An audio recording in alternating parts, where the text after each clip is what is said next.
Now at the end of the Rise series, the Section 9 team finally tracks down the Firestarter hacker who is behind a deadly virus. But everything still isn't very clear. I thought everything would wrap up this time, but instead I was left feeling a little shortchanged. I don't think the motivations for the antagonists were all that clear. That said, there's enough juicy complexity to make this episode as fun as it can be, and some more awesome action is brought back to the fore. There's more of a story this time, as the decision to use settings to colour code lengthy events makes the story's progression a little more clearer. What's also developing is the relationships between the characters. The Major and Bateau especially begin to form this tough love alliance. While I don't usually complain about action, I think this time it took over too much of the mystery, making it come across as laziness rather than style. An action sequence ends the case, for example, instead of a revelation of some kind.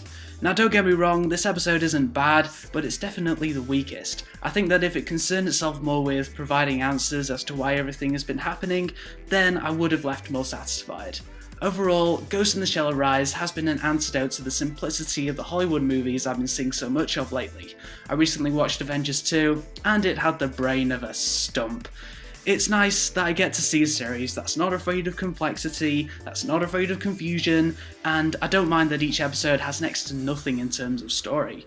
The Major here is the best one I've seen so far. She has the darkness of the Major in the original movie, the toughness of the Major in Standalone Complex, but here, she's more human, which is great because now I can finally connect with her. Plus, one thing that I didn't mention in past reviews is that I love the Logicomas. It's so funny to see an old machine doing heavy duty tasks.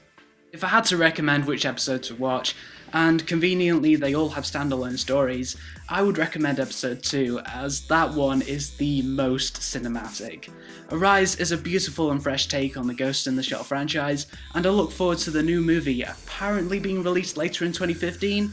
The whole series gets 4 stars out of 5, and this episode gets 3 stars out of 5.